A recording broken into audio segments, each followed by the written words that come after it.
যুবক, কয়দিন আর দুনিয়ায় বাহাদুরি করবা? আমারও দিন যায় রাত যায়, তোমারও দিন যায় রাত যায়। জীবনে তো কম গুনাহ করো নাই রে যুবক। মনে চাইছে পার্কে যাবি, দৌড় মারছো, কারো বাধা মানো নাই। আর কতদিন গেলে তোর মনের আশা মিটবে, তারপরে তওবা করবি? মনের শখ লাগছে, নাচ গান দেখবি, কম দেখো নাই। আরো কতদিন দেখলে তোমার মনের আশা মিটবে, তারপরে তওবা করবা? জীবনে তো কম দাড়ি কাটো নাই, কম নামাজ ছাড়ো নাই রে বাবা। আর কতদিন দাড়ি কাটলে, নামাজ বাদ দিলে তোমার মনের আশা পূরণ হবে, তারপরে তুমি তওবা করবা? এবং একথাও বলো, তোমার হায়াতের আর বাকি আছে কতদিন? চোখের সামনে এখন যত লাশ দেখি, সুস্থ আর যুবকের লাশ। মহামারী করোনায় যুবকের লাশ, ছাত্র জনতার বৈষম্য বিরোধী আন্দোলনে যুবকের লাশ, ডেঙ্গুর ভেতরে যুবকের লাশ, গাড়ির নিচে যুবকের লাশ, পানির নিচে যুবকের লাশ, ঘুমের বিছানায় যুবকের লাশ, দরওয়াজা জানালা আটকাইয়া সারা রাত মোবাইল সামনে নিয়ে কবিরা গুনাহ তো জীবনে কম দেখলি না, আর কতবার দেখবা? এখনো কি তওবা করবা না? এমতো অবস্থায় যদি আজরাইল আসিয়া দেখে তোর কানের মধ্যে গানের তার লাগানো, আর তুই মোবাইলে কবিরা গুনাহ দেখতেছ, এই মুহূর্তে যদি আজরাইল আসিয়া তোর রুহুটারে ধরে ফেলে, বেঈমানের বুঝানো কঠিন। মুসলমান হিসাবে বলো, তোমার উপায় কি হবে? মানুষের শখ থাকে, এই জিনিসটার মধ্যে কি জানি মজা নিছো, তো এখন ফিরে যাও। আমরা তো নিতেই পারলাম না। নাচ গানে অনেক মজা তুমি নিছো, আমরা তো নিতেই পারি নাই। না নিয়েই ফিরে গেলাম, আবার দোয়া চাই ওই পথ থেকে যেন বাঁচতে পারি। এমন কোন মোনাজাত নাই যেই মোনাজাতে বলি না, আল্লাহ মোবাইলের গুনাহ থেকে হেফাজত করো। আমি কেমন মানুষ বুঝি না, তুমিও মানুষ আমিও মানুষ। তোমার ছবি না তুললে খারাপ লাগে, আর আমার তুলতে গেলে খারাপ লাগে। বুঝি না তুমি সঠিক মানুষ, আমি মানুষ হইতেই পারি নাই।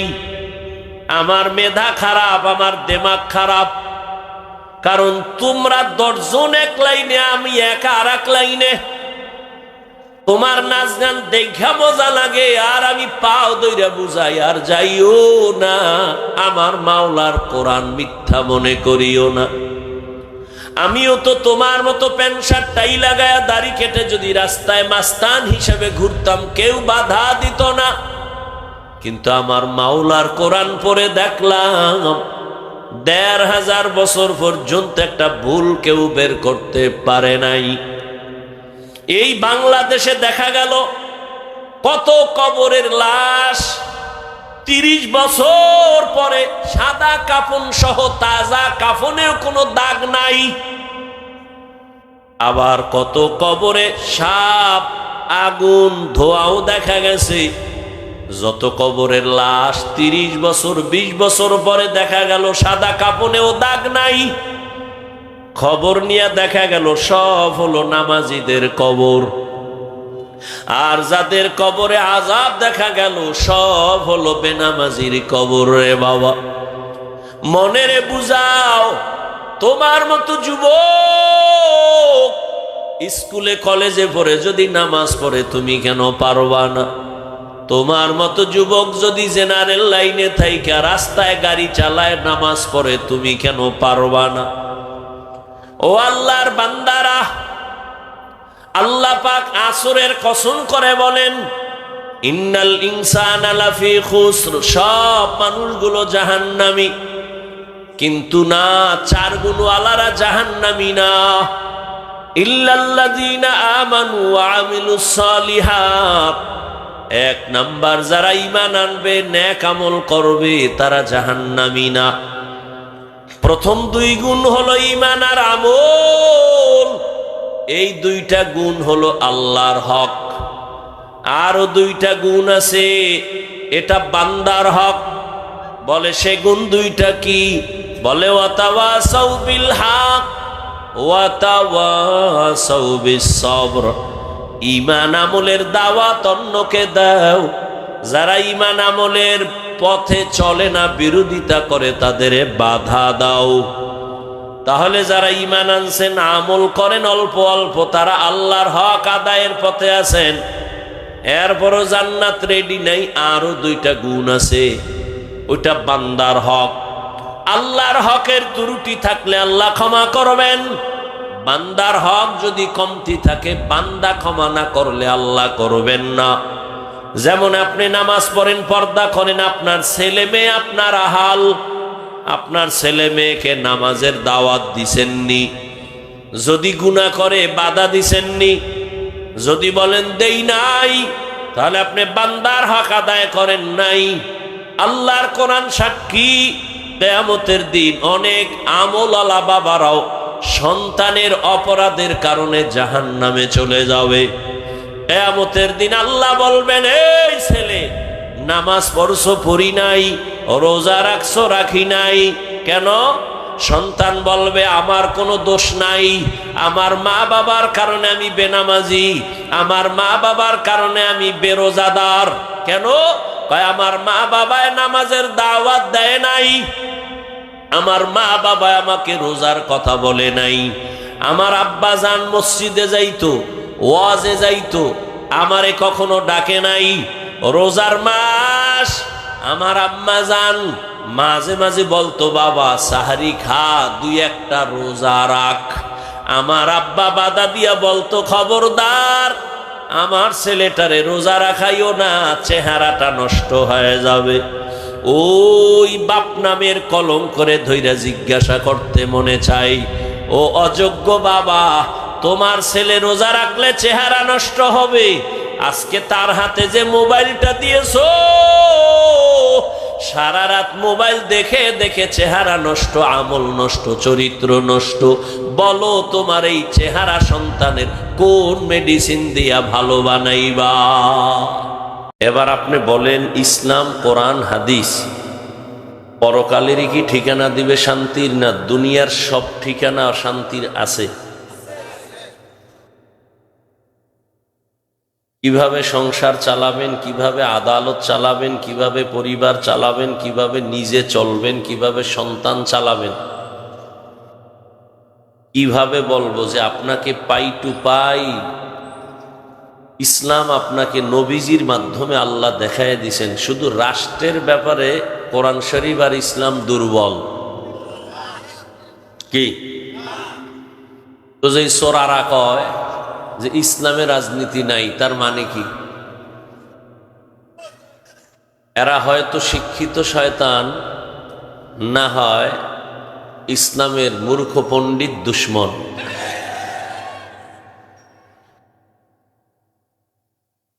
আসলে কি কোরআন হাদিসে দুনিয়ার সব লাইনের সমস্যার সমাধান আছে? বিশ্বাস আছে? তাহলে কোরআন হাদিস বাদ দিয়ে অন্যদিকে দৌড়ান কেন? কি সমস্যাটা কি বলেন তো? তাবলিগওয়ালাদের মেহনত চলতেছে, কোরআন হাদিস দিয়া জীবন চালান। পীর মাশায়েখের জিন্দেগি ভর চেষ্টা চলতেছে, কোরআন হাদিস অনুযায়ী নিজে চলেন, সমাজ চালান, পরিবেশ তৈরি করেন। বক্তাদের বয়ান কোরআন হাদিস দিয়া জীবনকে পরিচালনা করেন। জুমার খতিবের বয়ান কোরআন হাদিস অনুযায়ী জীবনকে পরিচালনা করেন। এত লাইনের বয়ানের পরও আপনারা কোরআন হাদিসের লাইনে চলতে চান না, সমস্যাটা কি? সমস্যার সমাধান কোরআনে নাই, হয়তো এই এক সমস্যা। অথবা যদি বলেন আছে, তাহলে আপনি মানেন না কেন? মানেন না কেন? সমস্যাটা কি? এটা সমাধানে আসেন। কেন মানবেন না? বলতেছেন আছে, মানবেন না কেন?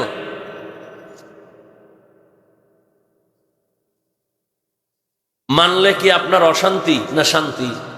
তো মানবেন না কেন? দুনিয়ার মানুষ তো শান্তি চায়, সম্মান চায়। যারা দুনিয়া দুনিয়া জিকির করে এরা দুই জিনিস চায়। কয় জিনিস? শান্তি চায় আর সম্মান। কি চায়? শান্তির জীবন আর সম্মানের চেয়ার চায়। কিন্তু আমি আল্লাহর কসম করে বলছি, ওয়াল্লাহি আখেরাত বাদ দিয়া, ইসলাম বাদ দিয়া যারা দুনিয়া দুনিয়া জিকির করে এরা শান্তিতেও নাই, সম্মানেও নাই, একজনও নাই। 10 তলা বিল্ডিং থাকলে কি হবে? ওই বিল্ডিং এ কি শান্তি দিতে পারে? ওই বিল্ডিং এর বাহাদুরি করে লাভ কি যদি বিল্ডিং ছাইরা জঙ্গলে গিয়া ঘুমান লাগে?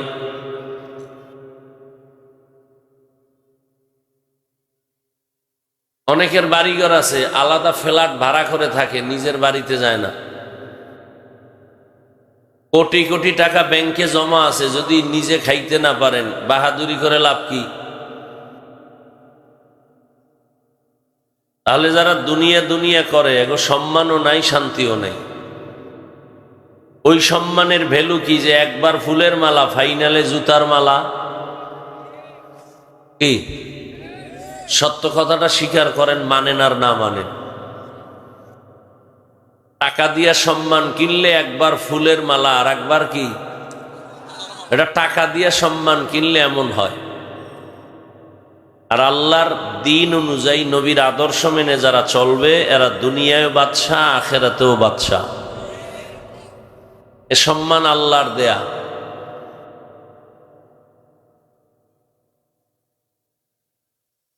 কোরআন হাদিস অনুযায়ী চললে শান্তি সবকিছু আছে, এরপরও মানে না। কারা মানে না? এ সমাজের যারা চান্দাবাজ আর ধান্দাবাজ, ওরাও জানে ইসলাম সঠিক, মানে না কেন? বলি ইসলাম অনুযায়ী চলতে গেলে চুরি করতে পারবে না, দুর্নীতি চলবে না, ডাকাতি করতে পারবে না, জেনা বেবিচার করতে পারবে না, মদের বোতল নিয়ে দৌড়াতে পারবে না। এই জন্য যত চোর, ডাকাত, দুর্নীতিবাজ ওরা ইসলাম চায় না। এরপর মুখে বিসমিল্লাহ বলে, ইসলামের কথা বলে, বলে না? আজীবন মনে রাখবেন, পারলে একটা ব্যানার করবেন, 3 ফিট বা 2 ফিট, 200-300 টাকা দাম নিল, একটা ব্যানারে লিখবেন ধর্মের কথা বলে, ধর্ম পালন করে না, এরাই ধর্ম ব্যবসায়ী। ধর্মের কথা বলে, ধর্ম পালন করে না, নামাজ নাই, রোজা নাই, দাড়ি নাই, টুপি নাই, পর্দা নাই, হালাল হারামের ভেদাভেদ নাই, কিন্তু ধর্মের কথা বলে। বলে ইসলাম শান্তির ধর্ম, আমরা মা বাবার খেদমত করব, আমরা নামাজ পড়ব, নিজে পড়ে না একক তো। এরা ধর্মের কথা বলে কেন? দুনিয়া পাওয়ার জন্য ধর্মকে পুঁজি বানাইয়া ব্যবহার করে, কথা দিয়ে কাজে নেয় না। এরা ধর্ম ব্যবসায়ী।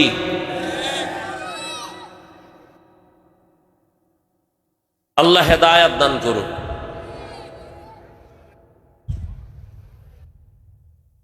অথচ দেখেন তো নগদ, একটু দেখেন তো নগদ বাকিটা কিনা। নগদ দেখেন, আপনারা যারা নামাজ পড়েন না, রোজা রাখেন না, দিন অনুযায়ী চলেন না, আপনারা কত উপরে, আর আমরা যারা মোটামুটি চেষ্টা করি, নবীর তরিকায় দাড়ি রাখছি, পর্দা করি, হালাল খাই, নামাজ পড়ি, আমরা কত নিচে পড়ে গেছি। নগদ একটু হিসাব মিলাই তো। মহামারী করোনায় গেল, এর থেকে আর বিপদ মোটামুটি আমাকে জানা মতে খুব দ্রুত এমন হয় নাই। কঠিন, সারা দুনিয়া স্তব্ধ, স্কুল বন্ধ, কলেজ বন্ধ, চাকরি বন্ধ, ব্যবসা বন্ধ, ট্রেন বন্ধ, ফ্যাক্টরি বন্ধ, সব বন্ধ, একটা মাদ্রাসাও বন্ধ হয় নাই। মিথ্যা বলতেছি? অনেক ব্যবসায়ী ব্যবসা ছেড়ে দিছে, চাকরিজীবী চাকরি ছেড়ে দিছে, কিন্তু কোনো আলেম কি না খায় ভিক্ষা করছে? মরে গেছে। দেখেন তো, বাবার করোনা, মরেই গেছে। শিক্ষিত 2 কুলাঙ্গার সন্তান, ও মাস্ক লাগায় বসে আছে, বাবার কাছে যায় না, করোনার ভয়, মরবে না। এলাকার গরিবরে টাকা দিয়ে বলল বাবার লাশটা রাস্তার মধ্যে ফেলে দাও। লোকেরা টাকা নিয়ে লাশ রাস্তার ভেতরে ফেলে দিল কোনো এক জায়গায়। দরওয়াজা জানালা লক করে দিল। বাবার লাশ কুকুর খাইলো না জানাজা হলো, আর একবারও খেয়াল করে নাই। ইতিহাস বড় কঠিন এক পাওয়া। মুসলমান জাতি উপরে উঠার, মাথা উঁচু করে চলার একটাই পাওয়ার, ইতিহাস তাদের জানা আছে। যারা ইতিহাস থেকে দুর্বল, এদের ইতিহাস এদেরকে দুর্বল করে দেয়। মহামারী করোনায় মাস্ক লাগাইছে একটা না, ট্রিপল মাস্ক, মরবে না। কয় মাস্ক? 3টা, মরবে না। কত বড় ভয়! সেই সময় শত শত করোনার লাশ আমার দেশের টুপিওয়ালা ওলামায়ে কেরামরা কাঁধে নিলেন, গোসল করাইলেন, কাফন পরাইলেন, জানাজা পরাইয়া কবরে রাখলেন। একজন হুজুরেও করোনায় মরে নাই। চোখের সামনে। আমাকে টাকা কম, পয়সা কম, বাড়ি গাড়ি নেই, আপনাদের সব আছে, এরপর আপনাদের কাছে সম্মানও নাই, শান্তিও নেই। চোখের সামনে এগুলো দেখতেছেন।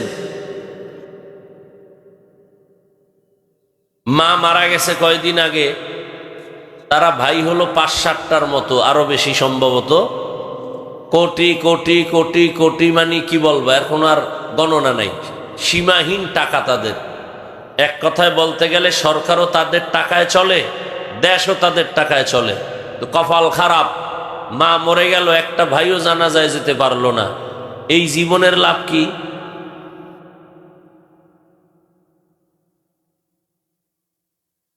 আর আমরা খাই না খাই আল্লাহর শকর, টেনশন মুক্ত, শান্তিতে আছি, সম্মানেও আছি।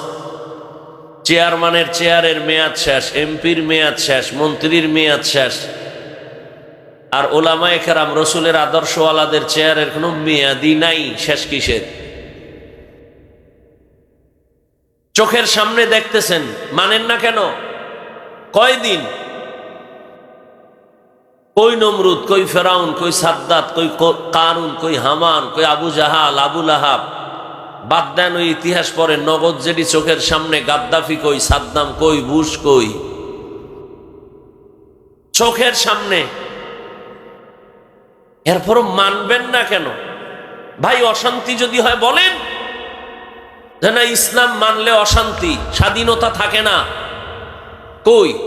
আপনিও 3 বেলা খান, আমরাও 3 বেলা খাই। আপনিও বাজারে যান, আমরাও যাই। আপনি ব্যবসা চাকরি করেন, আমরাও করি। আপনি স্বাধীনভাবে দেশ বিদেশ সফর করেন, আমরাও করি। আপনি বিয়ে শাদী করেন, সন্তান আছে, আমাদেরও আছে। তো কোন দিক থেকে আমরা পিছনে আছি বলেন তো? এরপরও মানবেন না কেন? যৌক্তিক কারণ দেখান। যদি হ্যাঁ প্রমাণ দিতে পারেন যে ইসলাম মানলে অশান্তি, আমি এখন দাড়ি কেটে ফেলবো, বাদ, ইসলাম আর মানব না। শান্তির গ্যারান্টি যেখানে দেওয়া, নগদ চোখের সামনেও দেখতেছেন যারা ইসলাম মেনে চলে এরা শান্তিতে আছে, মানবেন না কেন? এরপরে আপনাদেরকে পাও ধরে ধরে বয়ান চলতেছে প্রতিদিন, তাবলিগের বয়ান, পীরের বয়ান, বক্তাদের বয়ান, জুমার খতিবের বয়ান। এরপরও নামাজ পড়বেন না, রোজা রাখবেন না, পর্দা করবেন না, হালাল খাইবেন না। তাহলে আপনার কপাল এত খারাপ, এই খারাপ কপাল নিয়ে দুনিয়াতে আসলেন কেন? আছেন আমাকে হুজুর বাদ, এতক্ষণ তো হুজুর বুঝাইছে, এবার হুজুর বাদ, সব হুজুর বাদ। এবার আপনাদের লাইনে ঢুকলাম।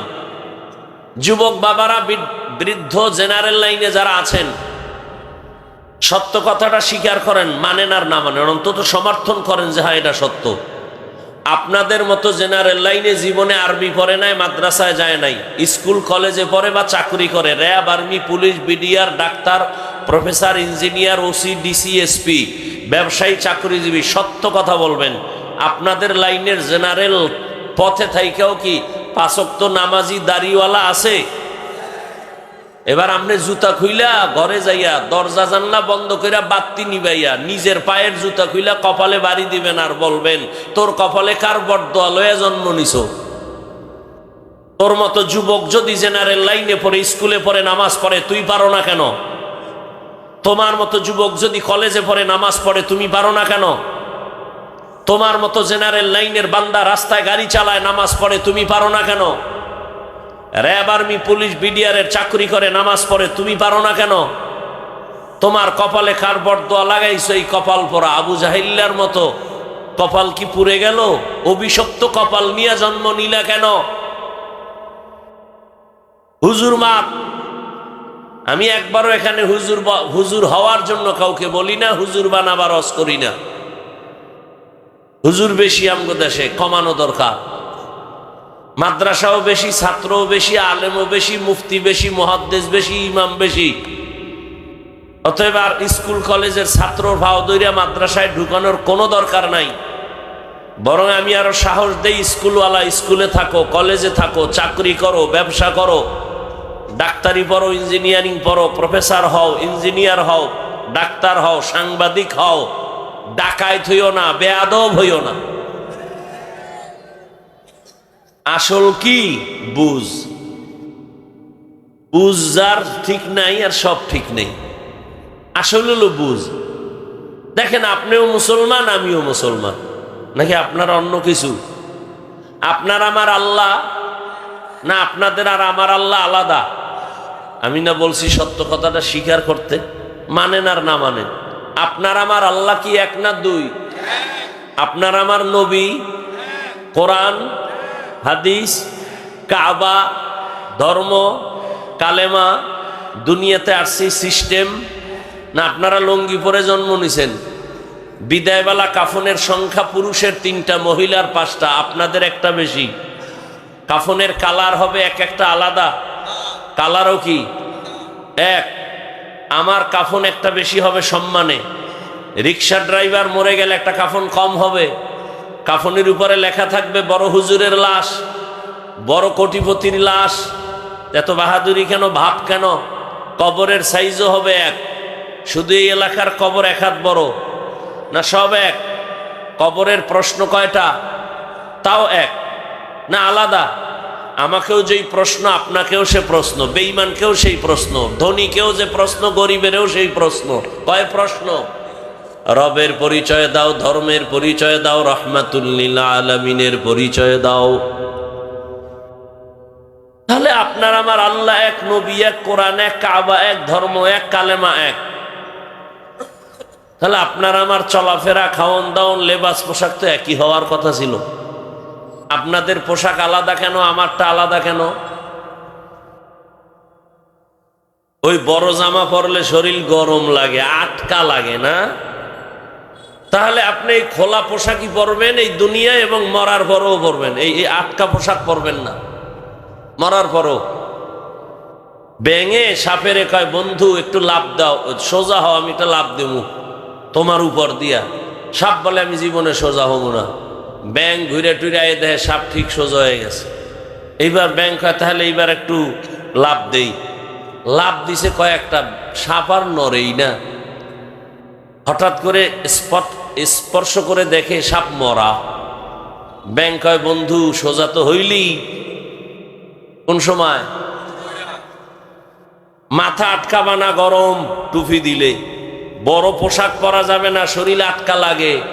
হুজুরেরা কয়, তাবলিগলারা কয়, পোশাক পরো মদিনার। না, সম্ভব না, গরম গরম গরম, আটকানো। পরলি তো পরলি মরার পর, তো লাভ কি হইল? এই পরাটা আগে ভরতা না, কামে লাগবে। হাত দুইয়া খানা খাইতে বসো, দোনো হাতের কবজা দো। না, হুজুরগো কথা চলবে না। ধোয়াটা তো ধুইলি, এখন এত বেশি ধো। আমাগো কয় ধুইবেননি, করোনায় কানে ধরাইয়া হাত ধোয়াইলো, লাভ হইল কি? সওয়াব তো আর পাইলা না। সুন্নত হিসেবে যদি হাত ধুইতা তাহলে সওয়াব। করোনার ভয়ে হাত ধুইলা, সেই ধোয়া তো ধুইলা কানে ধুইরা, মাওলায় ধরাইয়া ধোয়াইতেছে। দোনো হাতের কবজা আমগো থেকে বেশি ধোয়ে। পকেটে একটা বোতল রাখে, ফট কইরা বাইর করে আর হাতে মাখে, আর এভাবে ঘষে, দোনো হাত ধোয়ে। আমাগো মাঝে মাঝে কয়, ধুইবেননি। ওরে নিমক হারাম, আল্লাহর ভয় কই গেল তোমার? এত নির্বোধ কেন? এত দুনিয়ামুখী কেন? কই? মহামারী করোনায় তো কেউ না খায় মরে নাই, যারা রসুলের আদর্শওয়ালা। কপাল খারাপ। আর কেমনে বুঝাইলে? এইবার বুঝানের শেষ বুঝানি আছে এতটুকু, আমি স্টেজ থেকে নিচে নাইমা তোমার পায়ে ধরা। যদি বলো হ্যাঁ পায়ে ধরলে আর দাড়ি কাটবো না, তাহলে বলো আমি নিচে নেমে পাও ধরি। দাড়ি কাটা ছাটা দোনোটার গুনাহ সমান, কবিরা গুনাহ। যে ক্লিন করে কে ছোট করে রাখে, দোনো দলের গুনাহ কি বলেন? দোনো দলের গুনাহ। দাড়ি কাটার শাস্তির বয়ান আমি করব না, তবে এতটুকু বলবো, তোমার কিছু হোক না হোক যৌবন থাকবে না, এটা লেখা রেখো। তুমি ঠিক কইলো ঠিক, এত এত হালকা মনে করো না যে গাঞ্জা খেয়ে ওয়াজ করতে বইছি, এত হালকা মনে করো না। আমি বলে দিলাম, তোমার চ্যালেঞ্জ থাকলে তুমি সামনে দাঁড়াও, দাড়ি কাটো আর ছাটো, পরকালের ভিডাভিডি যা আছে পরে, নগদ তোমার কপাল পড়ার জন্য একটা শাস্তি শুরু, কি থাকবে না? এই দাড়ি কামানোর প্রবণতা যেদিন থেকে বাড়ছে, সেদিন থেকে হারবাল কোম্পানির ওপেন চ্যালেঞ্জও বেড়ে গেছে। ১৩,০০০ বছর আগে রসুল বলে গেছেন, যাদের লজ্জা নাই ওদের ইমান নাই। লা ঈমানা লিমান লা হায়া আলা। কোথায় গেছে লজ্জা? বালিশে মাথা লাগায় চিন্তা করিও। আল্লাহ সব ভাইকে হেদায়াত দান করেন।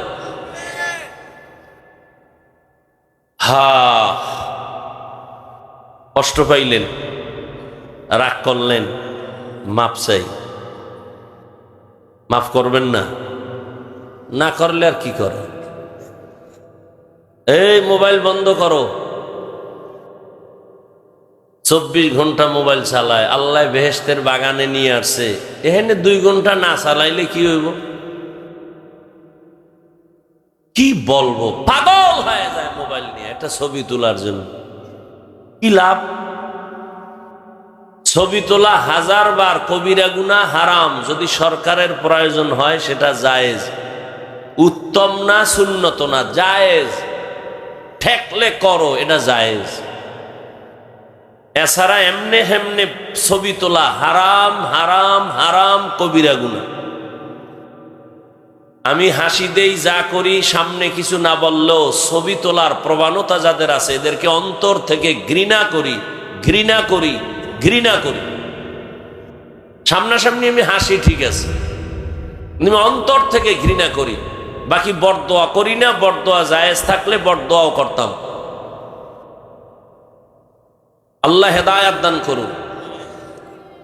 ও ভাই, রাগ করতেছেন, এরকম বলনেওয়ালা থাকবে না, কেউ বলবেও না, আপনাকে কোনো টেনশনও থাকবে না।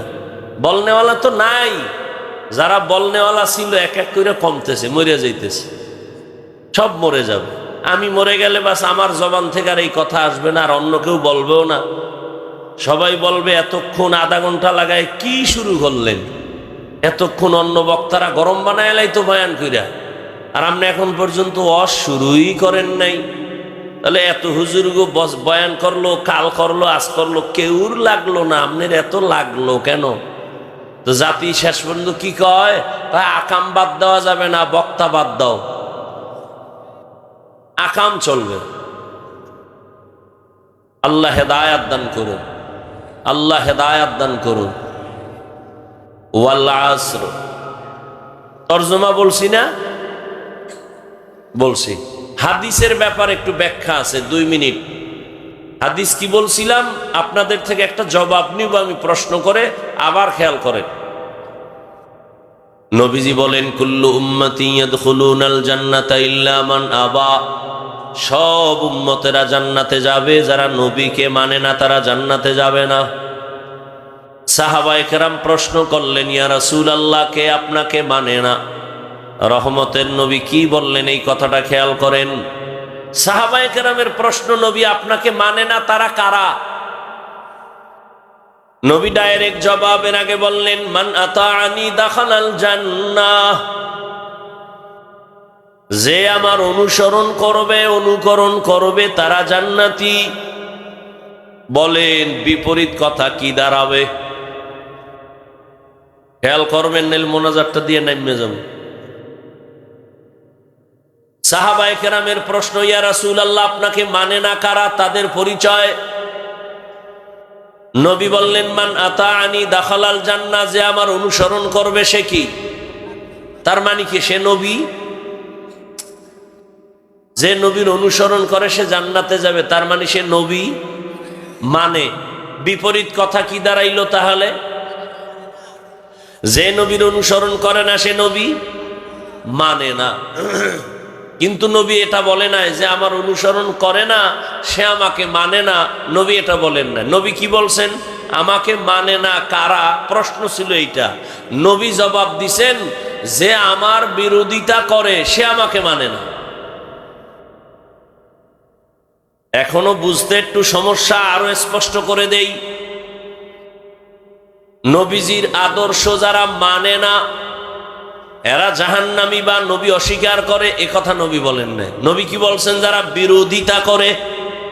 তাহলে নবীজির আদর্শ না মানা আর বিরোধিতা করা এক না। এক, যেমন ধরে নেন আমি একটা যুবকরে জিজ্ঞাসা করলাম, এই যুবক, নবীর আদর্শে কেন তুমি নামাজ পড়ো না? খেয়াল করেন, যুবক বলে হ্যাঁ নামাজ পড়া তো দরকার, পারি না, চেষ্টা করি, হুজুর একটু দোয়া কইরেন। এরম নাই? বুঝা গেল তার অন্তরে আদর্শ মানার কি আছে? আগ্রহ আছে না নাই? তাহলে সে রসুলের বিরোধী না দরদি? বিদ্রোহী না আগ্রহী? আর বাম দিক থেকে একজন যুবকের জিজ্ঞাসা করলাম, এই যুবক, নবীর আদর্শ মতো আল্লাহর হুকুমে নামাজ পড়ো না কেন? আমার কথাটা শেষ হওয়ার আগেই বলে না পড়লে অসুবিধা কি? এরম নাই? কি বুঝলেন? তার অন্তরে আগ্রহ আছে। তাহলে দরদি না বিরোধী? আগ্রহী না বিদ্রোহী? নবীর আদর্শ মানার ক্ষেত্রে বিদ্রোহীর এক নাম বেঈমান। খুব খেয়াল করেন, বিদ্রোহীর আর এক নাম কি? তাহলে কি বুঝলাম? একটা লোক দাড়ি রাখে না, তাকে গালি দেওয়া যাবে না, আগে বুঝতে হবে সে কি বিদ্রোহী না আগ্রহী। যদি আগ্রহী হয় সে মুমিন। খুব খেয়াল করবেন, যদি সে আগ্রহী হয় সে মুমিন, আর যদি সে বিদ্রোহী হয় সে বেঈমান।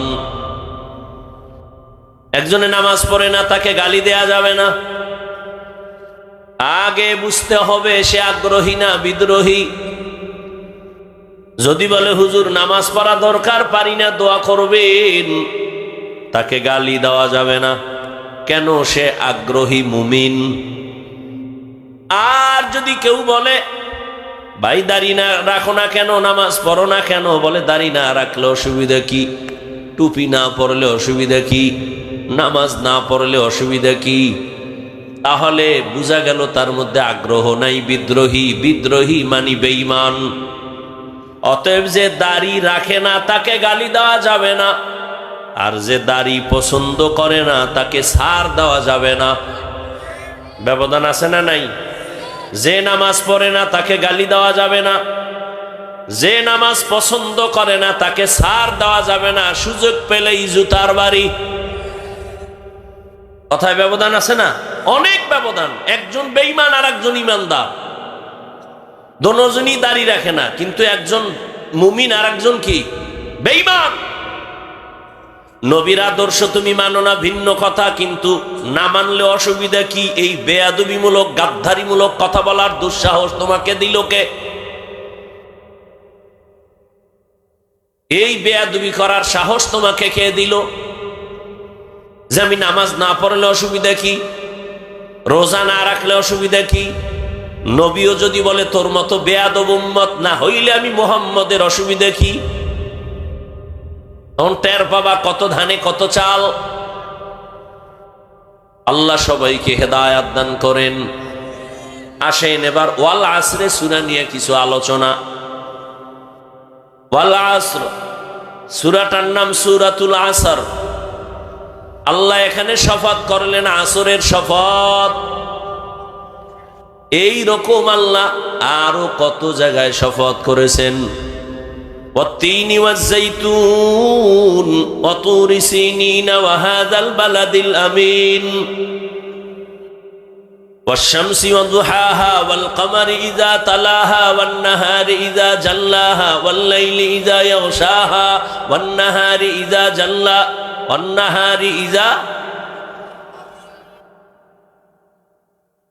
আল্লাহ তাআলা এখানে কসম করলেন, সূর্যের কসম, সূর্যের আলোর কসম, চন্দ্রের কসম, চন্দ্রের আলোর কসম, রাতের কসম, রাতের অন্ধকারের কসম, দ্বীনের কসম, দ্বীনের রোশনির কসম, আসমানের কসম, ওয়াসসামাই যাতিল বুরুজ ওয়াল ইয়াউমিল মাউউদ ওয়া শাহিদিন ওয়া মাশহুদ। আল্লাহ পাক কসম করলেন, ইযা ওয়াকাতিল ওয়াকিআ লাইসা লিওয়াকাতিহা কাযিবা, লা উকসিমু বিয়াউমিল কিয়ামাহ ওয়া লা উকসিমু বিন-নাফসিল লাওয়ামাহ ওয়াদ-দুহা ওয়াল-লাইলি ইযা সাজা মা ওয়াদ্দাআকা রাব্বুকা ওয়া মা ক্বালা ওয়ালাল আখিরাতু খায়রুল লাকা মিনাল উলা। বারবার আল্লাহ কসম করলেন। কসম তো আমরাও করি না? কেন ভাই আমার কথাটা এমন বিশ্বাস করি না? আমি বললাম কসম, এবার বিশ্বাস করি। তাহলে আমাদের কসমের উদ্দেশ্য কি? সন্দেহ করলে এটা দূর করে দিলাম কসম কেটে। আল্লাহ কসম কেন করলেন? কোরআনে সন্দেহ আছিল, এই জন্য দূর করছেন।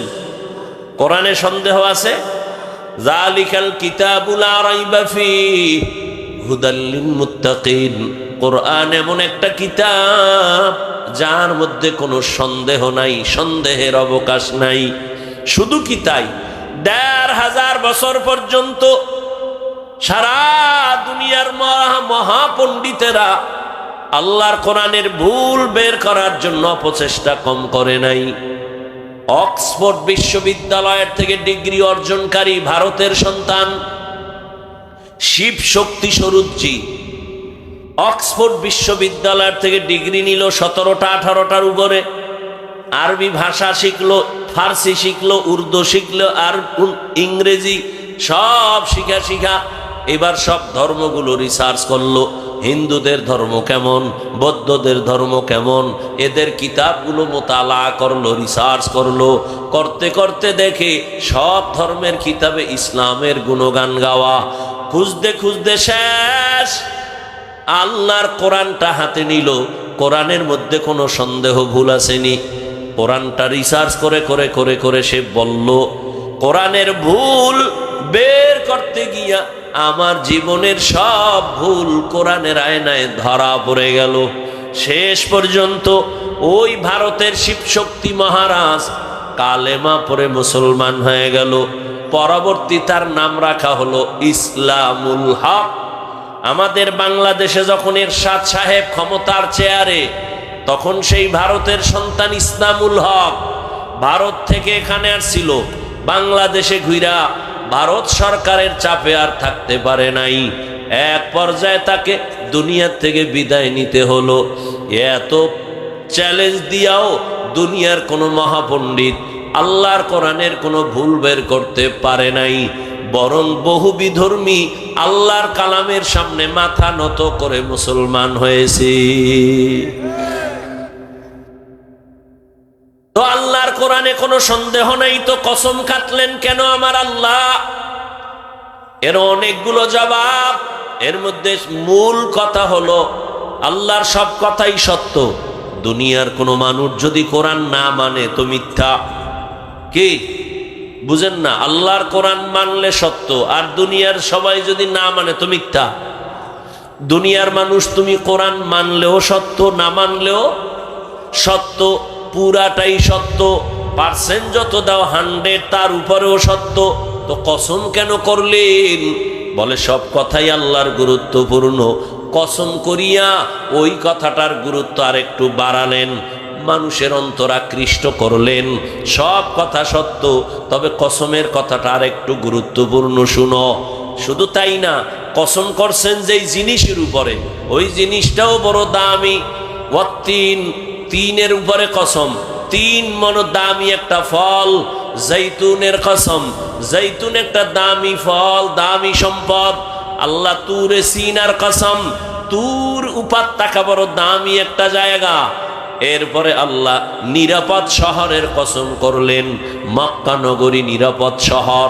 হাজারো মার্ডারের আসামি বাইতুল্লাহর এরিয়ার মধ্যে যদি ঢুকে যায়, তখন ওই বাইতুল্লাহর এরিয়ার মধ্যে থাকলে তাকে চোখ গরম করাও জায়েজ নাই। বের হলে তারে আবার মেরে ফেলো। কিন্তু নিরাপদ শহর মক্কা নগরী, এখানে ঢুকলে আসামি, ফাঁসির আসামিও নিরাপদ, কিচ্ছু বলা যাবে না। এমন দামি ঘরের কসম। এইভাবে আল্লাহ বুঝালেন আসমানের কসম করেছি, আসমান বড় দামি সম্পদ। ছোট একটা প্যান্ডেল বানাইছে, এই প্যান্ডেলে ডেকোরেটর ওয়ালারা কি পরিমাণ খুঁটি লাগাইলো, পারে না আরো খুঁটি লাগায়, নাকের ডগার উপরে দিয়ে দেয়। এই ছোট্ট একটা প্যান্ডেল টানাইতে যদি এতগুলো খুঁটি লাগে, তাকাও, চোখের পাওয়ার দিয়ে তাকাও। এই জমিন থেকে 500 বছরের দূরত্বে প্রথম আসমান, ওখান থেকে আবার খালি জায়গা, উপরে 500 বছরের ফাঁকা, এরপরে আবার এর উপরে দ্বিতীয় আসমান, 500 বছরের মতো এটার ভেতরের মোটা জায়গা। এইভাবে 7টা আসমান আল্লাহ বানাইছেন। আল্লাহ যেদিন থেকে বানায় সেট করে দিছেন, ওইভাবেই এখনো আছে। উপর দিয়ে কোনো রশির টানাও নাই, নিচের থেকে কোনো খুঁটিও নাই, কোনোদিন নড়াচড়াও করে না। এগুলি কি গোপন কথা? ও বান্দা, তুমি জ্ঞান খাটায় তাকাও। আমার আল্লাহকে তুমি চিনো না? আমার আল্লাহকে চিনার জন্য আল্লাহর বানানো তুমি ওই আসমান দেখে আল্লাহর পরিচয় নাও। ইঞ্জিনিয়ার কেমন? কয় বিল্ডিং এর থেকে তাকাইয়া বুঝো ইঞ্জিনিয়ার কেমন, তার ডিজাইন বলে দিবে ইঞ্জিনিয়ার কেমন। আমার আল্লাহ কেমন? আসমানের দিকে তাকাইও, জমিনের দিকে তাকাও। বলখের বাদশাহ ইব্রাহিম ইবনে আদহাম, বিশাল রাষ্ট্র চালায় ইব্রাহিম। একদিন হঠাৎ অন্তরের ভাবনা শুরু হয়ে গেল, আরে আমারও আঙ্গুলির ইশারায় বলখের মানুষ উঠে আর বসে, কিন্তু সকালবেলা প্রতিদিন দেখি একটা সূর্য পূর্ব দিগন্তে উদিত হইয়া পশ্চিম দিগন্তে অস্তমিত হয়। এটা তো আমি ইব্রাহিমের আঙ্গুলের ইশারায় চলে না, এটা কার ইশারায় চলে? পেছনে অবশ্যই তো কোনো ইশারা দেনেওয়ালা আছে, এরে তো আমি চিনি না। ইব্রাহিমের ভাবনা গভীর। আমার বাদশাহীর মূল্য কি? বিশাল সূর্য যার ইশারায় চলে সে তো বড় বাদশাহ, আমি তো তার এখনো পর্যন্ত চিনতে পারি নাই। তাহলে আমি তো এখনো বোকাই রয়ে গেলাম। বিজ্ঞানীরা বলে পৃথিবী নামক গ্রহটা যত বড়, এর থেকে সূর্যটা 13 লক্ষ গুণ বড়। পৃথিবী নামক গ্রহটা যেখানে আছে, বিজ্ঞানীরা বলে এখান থেকে 9 কোটি 30 লক্ষ মাইল উপরে সূর্য। মুফাসসিরিনে কেরাম বলেন, মুহাদ্দিসিনে কেরাম বলেন, আমার আল্লাহ এই মাসেই, অনেকে বলে সবাই না, আরবি রজব মাস, কি মাস? সামনে আসতেছে শাবান, রহমতের নবী। এই মাসেই অধিকাংশ ঐতিহাসিকরা বলেছেন রহমতের নবীকে আল্লাহ মেরাজ করালেন এই মাসে। অনেকে বলছেন না, নবীর মেরাজ হয়েছে রমাজানে। এ নিয়ে অনেক মতনৈক্য। এই রজবের বরকত তবে আছে, কারণ আল্লাহ তাআলা বছরে 12টা মাস নির্ধারিত করে নামও আল্লাহ রেখে দিয়েছেন। সূরা তাওবার ভেতরে আল্লাহ বলেন, ইন্না ইদ্দাতাশ শুহুরি ইনদাল্লাহি 12 শাহরান ফি কিতাবিল্লাহ ইয়াওমা খালাকাস সামাওয়াতি ওয়াল আরদ মিনহা আরবাআতুন হুরুম যালিকাদ দীনুল কাইয়্যিম। আসমান আর জমিন গণনার আকারে আল্লাহ বলেন আমি মাস বানাইছি 12টা। এই 12 মাসের মধ্যে কিয়ামত পর্যন্ত কোনো বছর 11 মাসে হবে না, 13 মাসে হবে না, কয় মাসে হবে? সিদ্ধান্ত কার? আল্লাহ কয় এই সিদ্ধান্তটা কোন দিন করছি জানো? আমি লাউহে মাহফুজের মধ্যে এটা লিখে ফেলেছি। বলে কেমনে? কয় কলম দিয়া। কোন দিন লিখছি? বলে ইয়াউমা খালাকাস সামাওয়াতি ওয়াল আরদ, আসমান জমিন যেদিন বানাইছি ওই দিন আমি লাউহে মাহফুজের মধ্যে লিখে রাখলাম। সিদ্ধান্ত বছরে 12টা মাস হবে, 11 মাসেও বছর হবে না কিয়ামত পর্যন্ত। কোন বছর 12-13 মাসে হবে না।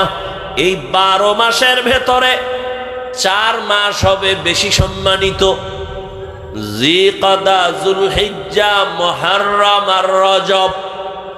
এই 4 মাস বড় সম্মানের মাস। এই মাসে কোনো যুদ্ধ চলবে না, বিগ্রহ চলবে না, ঝগড়া চলবে না। কাফের মুশরিকেরা নবীজি আসার আগের থেকে এই 4 মাসের ওরা আলাদা সম্মান দিত। সব ইহুদিরা, খ্রিস্টানেরা জিলকাদা, যুলহিজ্জা হজের মাস, তার আগের মাস, তার পরের মাস, আর রমাজানের আগে শাবান, শাবানের আগে এই রজব। এই 4 মাস বড় দামি। ইহুদি খ্রিস্টানরা আমগো নবীর আসার আগেই এই মাস 4টাকে সম্মান করত। তাহলে রজব মাসটা মেরাজের কারণে সম্মানিত না, আসমান জমিন সৃষ্টি থেকেই রজব মাস বড় দামি সম্মানিত মাস।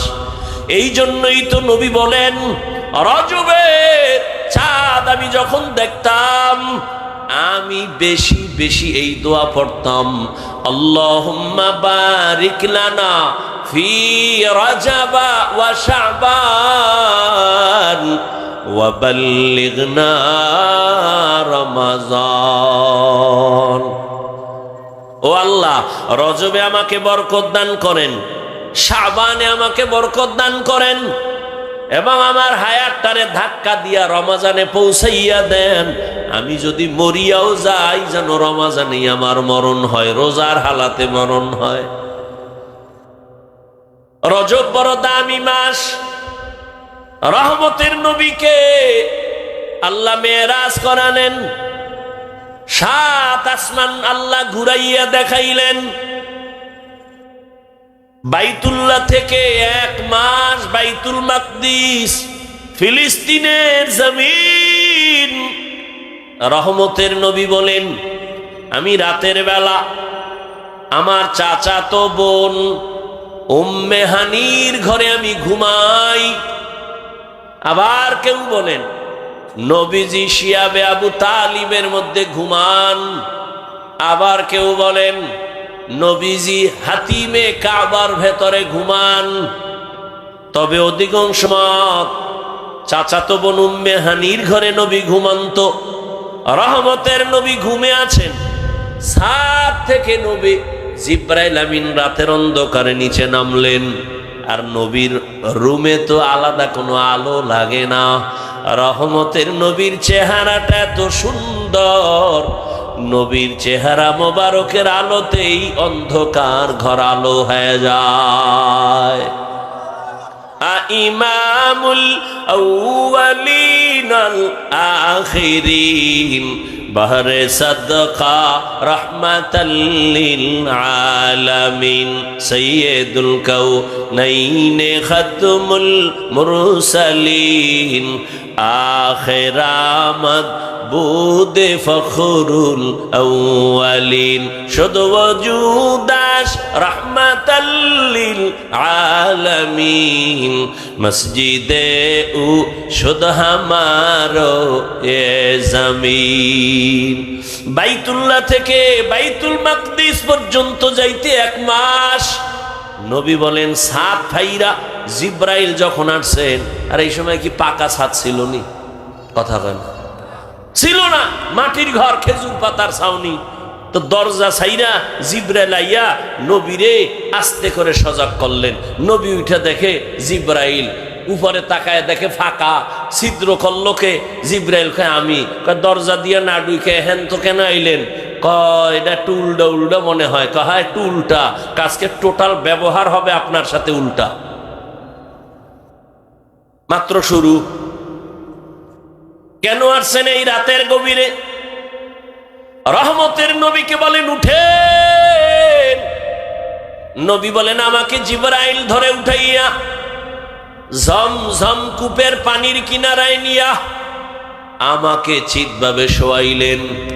আমার বুক ছিদ্র ছিঁড়লেন, ফাড়লেন, কাটলেন। ভেতর থেকে আমার কল্পে বের করলেন, স্বর্ণের পেয়ালায় রাখলেন, ঝমঝমের পানি দিয়ে ধুইলেন, এরপরে আবার ভেতরে রাখলেন, আবার চাপ দিলেন, আগের মতো হয়ে গেল। ওপেন হার্ট সার্জারি করলেন। 4 বার আমার জীবনে জিব্রাইল আইসা আমার ওপেন হার্ট সার্জারি করেছে 4 বার। এই মেরাজের সময় একবার আমি রক্ত গেল না, সেলাই লাগলো না, ব্যথাও পেলাম না। এরপরে তাকায় দেখি বাইতুল্লাহর হাতিমের পাশে একটা বোরাক বান্দা। বোরাক আমাকে জিব্রাইল বলে, উঠেন এখানে। আমি বললাম এটা কি? বলে আল্লাহ দাওয়াত দিছে, আল্লাহর বাড়ি আপনাকে আজকে নেওয়ার জন্য জান্নাত থেকেই বোরাক আল্লাহ পাঠায় দিয়েছে। हुआ हुकुम जिब्राइल को उशताब बोराक एक जन्नत से कर इंतखाब सजा उसको जोर से तू ताबा पा फिर उसको तू काबा में लेकर के जा। नबी जे एबार बाहने उठबेन बोराके, बोराक उठाइते चाय ना, केमन जेन बाहाना करे। এই बोराक চিনুনি কে? बोराक বলে চিনি। তেমন করো কেন? বলে আমি চাই আমার একটা আবদার, রহমতের নবীকে পাই আমি ধন্য। আমার পিঠে আজ নবী উঠবেন, আমারে নবী ওয়াদা দেন হাসরের মাঠেও আমাকে আপনি ব্যবহার করবে। ইমামুল আউয়ালিন আল আখিরিন বহরে সাদকা রাহমাতাল লিল আলামিন। নবী বলেন এই বোরাকে যখন বইলাম, চোখের পলকে দেখি বাইতুল মুকাদ্দাসে হাজির। যেখানে যাইতে কয়দিন লাগে? মক্কা থেকে 1 মাস। সেখানে বোরাক আমাকে চোখের পলকে নিয়ে গেল। সেখানে যাইয়া দেখি সব আম্বিয়া কেরাম হাজির। আজান হয়ে গেল, 2 রাকাত নামাজ সেখানে পড়লাম, আমি ইমাম হয়ে গেলাম। ওখান থেকে আল্লাহ আমাকে প্রথম আসমানে নিলেন। আমি প্রথম আসমানে যাইয়া দেখি 2টা দরওয়াজা, জমরাত ইয়াকুত পাথর দ্বারা দরজা লাগানো। দরজার ভিতরে তালা, নূরের তৈরি তালা লাগানো। আমার সাথে জিবরাইল। জিবরাইল দরজা নক করলো, বাহির থেকে তালা, ভেতরে দারোয়ান। জিবরাইল কয় ভেতরের দারোয়ান দরজা খোল। দারোয়ান কয় আপনি কে? বলে আনা জিবরাইল। আপনার সাথে কে? কয় হুয়া মুহাম্মদ সাল্লাল্লাহু। ও জিবরাইল, মুহাম্মদের নিয়ে আসছো, অনুমতি পাইছো নি? কয় হ্যাঁ। এবার খোল। কয় চাবি তো আমার কাছে নাই, আমি তো ভিতরে। কয় চাবি কোথায়? বলে আল্লাহর ইসিম হলো চাবি, বিসমিল্লাহ। নবী বলেন আমি আল্লাহর নাম বললাম, তালায় হাত দিলাম, নূরের তৈরি তালা খুলে গেল। আসমানে কয় দরজা? একটু 1 মিনিট হয় না, গেছে শেষ। 2টা দরজা।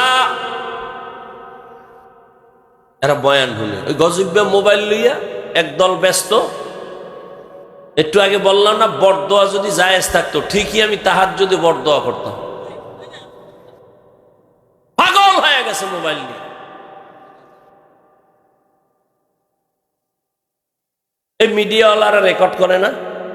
তুমি হ্যাঁ নেবে, মোবাইলটা ধরলে ছবি ভালো আসবে, রেকর্ড ভালো হবে। মিডিয়াওয়ালারা রেকর্ড করে, ওখান থেকে সকালবেলা তুমি ডাউনলোড করে নাও, পিওর ভাবে করতেছে। আল্লাহ আকল জ্ঞান সব লয়ে গেছে, এর দুর্বুদ্ধি নাই।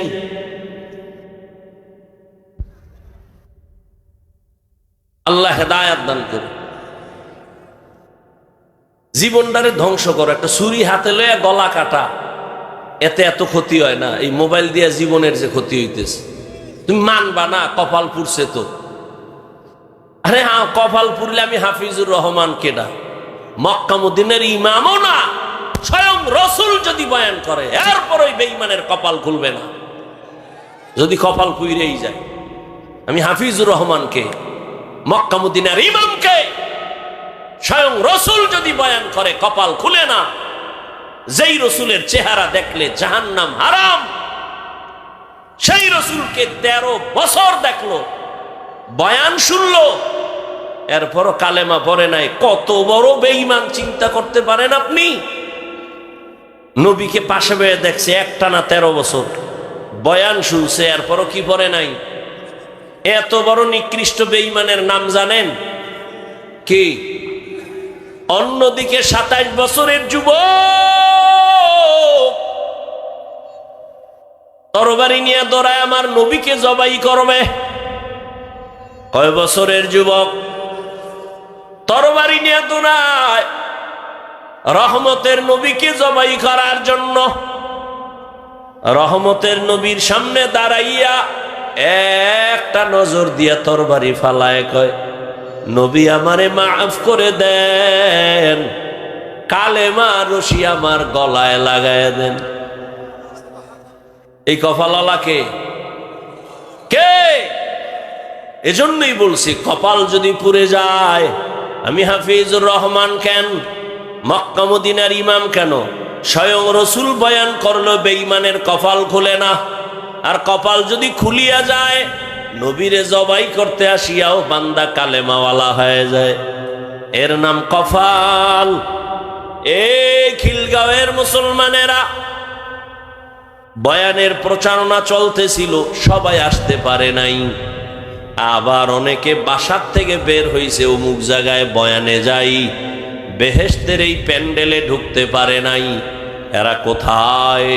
এরা মহিলা প্যান্ডেল তাওয়াফ করে, আবার কেউ দোকানে ঘুরে আর আড্ডা করে, তাজা তাজা কবিরা গুনাহ করে। আর কপালওয়ালারা ভেতরে ঢুকে গেল। কেমন কপাল! আল্লাহ ঘোষণা দেন, নবী বলেন, এই ময়দানে বসার সাথে সাথে আল্লাহ ঘোষণা দিছেন, আমি সবার জীবনের সব গুনাহ মাফ করে দিলাম। জিন্দেগি মে বন্দগি তু করনা হে, জিন্দেগি মে বন্দগি তু করনা হে, जिंदगी बे बंदगी शर्मिंदा है, जिंदगी बे बंदगी शर्मिंदा है। यहाँ हम सब मुसाफिर दिल ना लगा,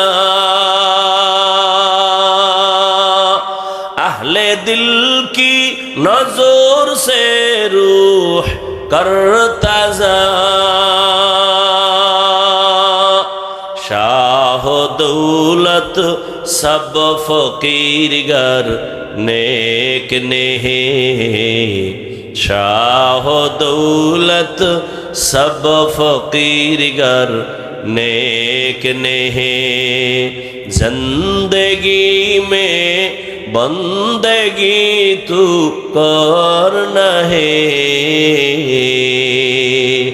जिंदगी में बंदगी तू करना है, जिंदगी बे बंदगी शर्मिंदा है, जिंदगी बे बंदगी शर्मिंदा है, जिंदगी में बंदगी कुन बंदगी, बंदगी बे जिंदगी शर्मिंदगी। যুবক বাবারা রাগ কইরো না, কলিজা যে আমাগো কত বড় তোমারে বুঝানো যাবে না।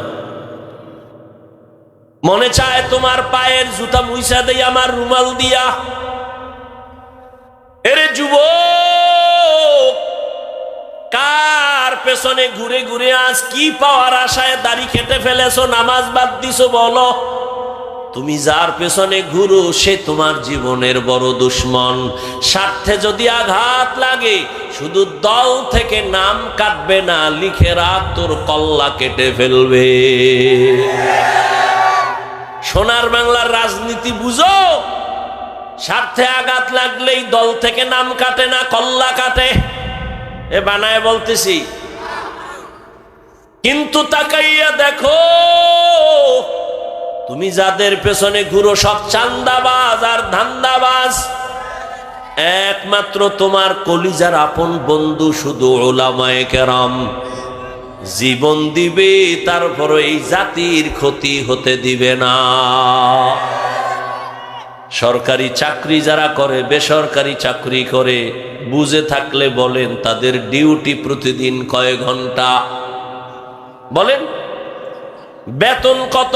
নিম্নেরটা বলেন কত? 20। আচ্ছা 20,000 ধরে নিলাম। প্রতিদিনের ডিউটি 8 ঘন্টা, বেতন 20,000।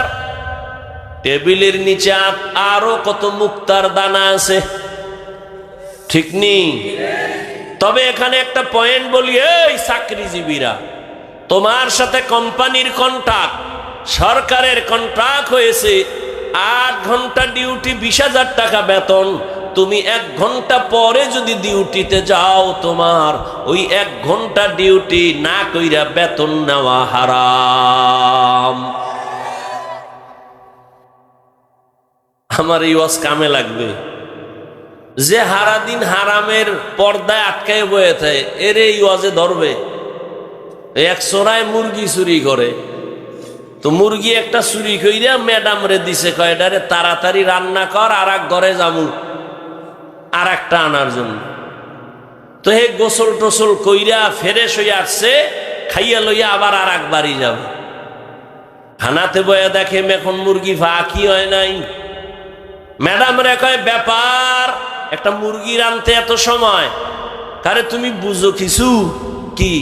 মুরগির ভিতরে চিকন চিকন হারাম রগ আছে, রগ গুলো হারাম রগ, বাসা লাগে। কয়রে ম্যাডাম, কপাল তোরটাও খারাপ আমারটাও খারাপ, চুরি করা মুরগির হারাম বাসো কি? মুরগি তো চুরির, এটার আবার হারাম কি বাসো? এরে আমার যুবক, কয়দিন আর দুনিয়ায় বাহাদুরি করবা? আমারও দিন যায় রাত যায়, তোমারও দিন যায় রাত যায়। জীবনে তো কম গুনাহ করো নাই রে যুবক। মনে চাইছে পার্কে যাবি, দৌড় মারছো, কারো বাধা মানো নাই। আর কতদিন গেলে তোর মনের আশা মিটবে, তারপরে তওবা করবি। মনের শখ লাগছে, নাচ গান দেখবি, কম দেখো নাই। আরো কতদিন দেখলে তোমার মনের আশা মিটবে, তারপরে তওবা করবা। জীবনে তো কম দাড়ি কাটো নাই, কম নামাজ ছাড়ো নাই রে বাবা। আর কতদিন দাড়ি কাটলে, নামাজ বাদ দিলে তোমার মনের আশা পূরণ হবে, তারপরে তুমি তওবা করবা। এবং একথাও বলো, তোমার হায়াতের আর বাকি আছে কতদিন? চোখের সামনে এখন যত লাশ দেখি, সুস্থ আর যুবকের লাশ। মহামারী করোনায় যুবকের লাশ, ছাত্র জনতার বৈষম্য বিরোধী আন্দোলনে যুবকের লাশ, ডেঙ্গুর ভেতরে যুবকের লাশ, গাড়ির নিচে যুবকের লাশ, পানির নিচে যুবকের লাশ, ঘুমের বিছানায় যুবকের লাশ, দরওয়াজা জানালা আটকাইয়া সারা রাত মোবাইল সামনে নিয়ে কবিরা গুনাহ তো জীবনে কম দেখলি না, আর কতবার দেখবা? এখনো কি তওবা করবা না? এমতো অবস্থায় যদি আজরাইল আসিয়া দেখে তোর কানের মধ্যে গানের তার লাগানো, আর তুই মোবাইলে কবিরা গুনাহ দেখতেছ, এই মুহূর্তে যদি আজরাইল আসিয়া তোর রুহুটারে ধরে ফেলে, বেঈমানের বুঝানো কঠিন। মুসলমান হিসাবে বলো তোমার উপায় কি হবে? মানুষের শখ থাকে, এই জিনিসটার মধ্যে কি জানি মজা নিছো, তো এখন ফিরে যাও। আমরা তো নিতেই পারলাম না। নাচ গানে অনেক মজা তুমি নিছো, আমরা তো নিতেই পারি নাই। না নিয়েই ফিরে গেলাম, আবার দোয়া চাই ওই পথ থেকে যেন বাঁচতে পারি। এমন কোন মোনাজাত নাই যেই মোনাজাতে বলি না আল্লাহ মোবাইলের গুনাহ থেকে হেফাজত করো। আমি কেমন মানুষ বুঝি না, তুমিও মানুষ আমিও মানুষ। তোমার ছবি না তুললে খারাপ লাগে আর আমার তুলতে গেলে খারাপ লাগে। বুঝি না তুমি সঠিক মানুষ, আমি মানুষ হইতেই পারি নাই। আমার মেধা খারাপ, আমার দিমাগ খারাপ, কারণ তোমরা 10 জন এক লাইনে, আমি একা আর এক লাইনে। তোমার নাচ গান দেখা মজা লাগে আর আমি পাও দইরা বুঝাই আর যাইও না। আমার মাওলার কোরআন মিথ্যা মনে করিও না। আমিও তো তোমার মতো প্যান্ট শার্ট টাই লাগায়া দাড়ি কেটে যদি রাস্তায় মাস্তান হিসেবে ঘুরতাম কেউ বাধা দিত না। কিন্তু আমার মাওলার কোরআন পড়ে দেখলাম 1500 বছর পর্যন্ত একটা ভুল কেউ বের করতে পারে নাই। এই বাংলাদেশে দেখা গেল কত কবরের লাশ 30 বছর পরে সাদা কাফন সহ তাজা কাফনেও কোনো দাগ নাই। আবার কত কবরে সাপ, আগুন, ধোঁয়াও দেখা গেছে। যত কবরের লাশ 30 বছর 20 বছর পরে দেখা গেল সাদা কাফনেও দাগ নাই। খবর নিয়ে দেখা গেল সব হলো নামাজিদের কবর। আর যাদের কবরে আযাব দেখা গেল সব হলো বেনামাজির কবর। রে বাবা, মনেরে বুঝাও, তোমার মতো যুবক স্কুলে কলেজে পড়ে যদি নামাজ পড়ে তুমি কেন পারবা না? তোমার মতো যুবক যদি জেনারেল লাইনে থাইকা রাস্তায় গাড়ি চালায় নামাজ পড়ে তুমি কেন পারবা না? ও আল্লাহর বান্দারা, আল্লাহ পাক আসরের কসম করে বলেন ইন্নাল ইনসানা লাফি খুসর, সব মানুষগুলো জাহান্নামী। কিন্তু না, 4 গুণওয়ালারা জাহান্নামী না। ইল্লাল্লাযীনা আমানু ওয়া আমিলুস সালিহাত, 1 নাম্বার যারা ঈমান আনবে, নেক আমল করবে, তারা জাহান্নামী না। প্রথম 2 গুণ হলো ঈমান আর আমল। এই 2টা গুণ হলো আল্লাহর হক। আরো 2টা গুণ আছে, এটা বান্দার হক। বলে সে গুণ 2টা কি? বলে ওয়াতাওয়াসাউ বিল হক ওয়াতাওয়াসাউ বিস সবর। ঈমান আমলের দাওয়াত অন্যকে দাও, যারা ঈমান আমলের পথে চলে না, বিরোধিতা করে, তাদের বাধা দাও। তাহলে যারা ঈমান আনছেন, আমল করেন অল্প অল্প, তারা আল্লাহর হক আদায়ের পথে আছেন। এরপরও জান্নাত রেডি নাই। আরো 2টা গুণ আছে, ওইটা বান্দার হক। আল্লাহর হকের ত্রুটি থাকলে আল্লাহ ক্ষমা করবেন। বান্দার হক যদি কমতি থাকে, বান্দা ক্ষমা না করলে আল্লাহ করবেন না। যেমন আপনি নামাজ পড়েন, পর্দা করেন, আপনার ছেলে মেয়ে আপনার আহাল, আপনার ছেলে মেয়েকে নামাজের দাওয়াত দিছেননি। যদি গুনাহ করে বাধা দিছেননি, যদি বলেন দেই নাই, তাহলে আপনি বান্দার হক আদায় করেন নাই। আল্লাহর কোরআন সাক্ষী, কিয়ামতের দিন অনেক আমলওয়ালা বাবারাও সন্তানের অপরাধের কারণে জাহান্নামে চলে যাবে। কিয়ামতের দিন আল্লাহ বলবেন, এই ছেলে নামাজ পড়ছো পড়ি নাই, রোজা রাখছো রাখি নাই কেন? সন্তান বলবে আমার কোনো দোষ নাই, আমার মা বাবার কারণে আমি বেনামাজি, আমার মা বাবার কারণে আমি বেরোজাদার। কেন? কয় আমার মা বাবায় নামাজের দাওয়াত দেয় নাই, আমার মা বাবা আমাকে রোজার কথা বলে নাই, আমার আব্বা জান মসজিদে যাইতো, ওয়াজে যাইতো, আমারে কখনো ডাকে নাই। রোজার মাস, আমার আম্মা জান মাঝে মাঝে বলতো বাবা সাহারি খা, 2-1টা রোজা রাখ। আমার আব্বা বাধা দিয়া বলতো খবরদার আমার ছেলেটারে রোজা রাখাইও না, চেহারাটা নষ্ট হয়ে যাবে। ওই বাপ নামের কলঙ্ক করে ধইরা জিজ্ঞাসা করতে মনে চাই, ও অযোগ্য বাবা, তোমার ছেলে রোজা রাখলে চেহারা নষ্ট হবে, আজকে তার হাতে যে মোবাইলটা দিয়েছো, সারা রাত মোবাইল দেখে দেখে চেহারা নষ্ট, আমল নষ্ট, চরিত্র নষ্ট। বলো তোমার এই চেহারা সন্তানের কোন মেডিসিন দিয়া ভালো বানাইবা? এই জন্য আল আসরে সূরায় কি পাইলাম? 4 গুণ আল্লাহরা জান্নাত পাবে, আর কেউ পাবে না। প্রথম 2 গুণ আল্লাহর হক, ঈমান আর আমল। দ্বিতীয় আরো 2টা গুণ বান্দার হক, ঈমান আমল নিজে হানলে হবে না, অন্যকে দাওয়াত দাও, যারা বিরোধিতা করে বাধা দাও। এই কারণে কিয়ামতের ময়দানে সন্তান মা বাবারে আটকায় দিবে। কোরআনের আয়াত, রব্বানা ইন্না আতা'না সাদাতানা ওয়া কুবারানা ফাআদাল্লুনাস সাবিলা। ও আল্লাহ, আমার অভিভাবক মুরব্বীরা আমারে বেনামাজি বানায় দিস। এবার আল্লাহ কইবে, ঠিক আছে মানলাম, তোরে না আমি একটা বিবেক দিছি ভালো মন্দ বুঝার জন্য। কহ অনেক ছেলে নাই, বাবায় চায় না নামাজ পড়তে, কিন্তু ছেলে এরপরও পড়ে, এরকম নাই? তাহলে তুই বিবেক দিয়া সঠিকটা কেন মানলি না? আল্লাহ ভুলে গেছে। তাহলে আজকে বিবেকের বিচার হবে। ইন্নাস সামআ ওয়াল বাসারা ওয়াল ফুআদ কুল্লু উলাইকা কানা আনহু মাসউলা। তোর বিবেকের বিচার হবে। সন্তান বলবে, আল্লাহ আমার একটা আবদার আছে। কি? যেই মা বাবা মুরব্বির কারণে আমি নামাজ শিখতে পারলাম না, আমারে যদি তুমি বেতের বাড়ি একটা দেও, আমার মা বাবারে ডবল দেওয়া লাগবে। আমারে যে শাস্তি দিবা তার ডবল শাস্তি আমার মা বাবাকে দাও।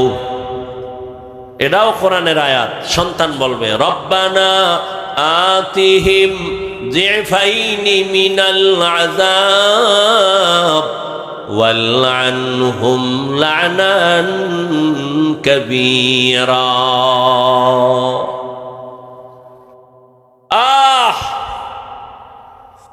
ওমরের মতো গরম, আদালতে বসা। আর একটু সামনে আগাবো না, শেষ করে দেব আমি, এই শেষ করতে অল্প টাইম। ওমর বসা আদালতে, বুড়া বাবা গিয়া ডাক দিয়া কয়, খলিফাতুল মুসলিমিন, আমার সন্তান আমার হক আদায় করে না, বিচার দিলাম। ওমর তো গরম, কথার আগে তরবারি রেডি। এই বুড়া, একচেটিয়া কথার বিচার হবে না, ছেলেরে হাজির করো। আদালতে ছেলে হাজির। এই তুই বাবার হক আদায় করো না কেন? ছেলে বলে, খলিফাতুল মুসলিমিন, কথা বলার অনুমতি আসেনি? কয় আছে। ও খলিফাতুল মুসলিমিন, বাবা মায়ের পক্ষ থেকে সন্তানের উপরে কোনো হক আসেনি? জানতে চাই। ওমর কয়, আছে তো। জানতে পারিনি? কয়, পারো তো। ওমর বলে, 1 নাম্বার হক, প্রত্যেক মা প্রত্যেক বাবা প্রথমে 1 নাম্বার তার দায়িত্ব, ভালো একটা মা ঘরে আনবে। ভালো মা। কি মা? ভালো মা ঘরে আনবে। ছেলে বলে, আমার বাবা ভালো মা আনে না, আনছে ডানা কাটা ভরি। কি ভরি? ডানা কাটা ভরি। এ ঘরে আইসা কয়, বাবার ডানা খারাপ, মায়ের ডানা খারাপ। শেষে কয়, স্বামীরে তোর ডানাও খারাপ। ডানা কাটা ভরি যখন আইছে না, এই কয় ছেলেরে, স্বামীরে, তোর বাবার আচরণ ভালো না। কয়েকদিন পর কয়, তোর মায়েরটাও ভালো না। এইবার কয়, কি করমু? কয়, আলাদা বাড়ি ল, ফ্ল্যাট ল, ভাড়া ল। আলাদা যাইয়া ওরে ফকিন্নি বানাইয়া কয়, তোর ডানাও ভালো না, হিজরত করলাম। ছেলে বলে, খলিফাতুল মুসলিমিন, আমার বাবা প্রথম দায়িত্ব পালন করে নাই। দ্বিতীয় দায়িত্ব, যখন ঘরে আসবে আল্লাহর কাছে একটা নেককার সন্তানের দোয়া করবে। সন্তান আসবে, দুনিয়াতে আসার পরে সন্তানের ডান কানে আজান, বাম কানে কামত। ছেলে কয় এই দায়িত্ব বাবায় পালন করে নাই। এ ঢাকার শিক্ষিত দামি মুসলমান,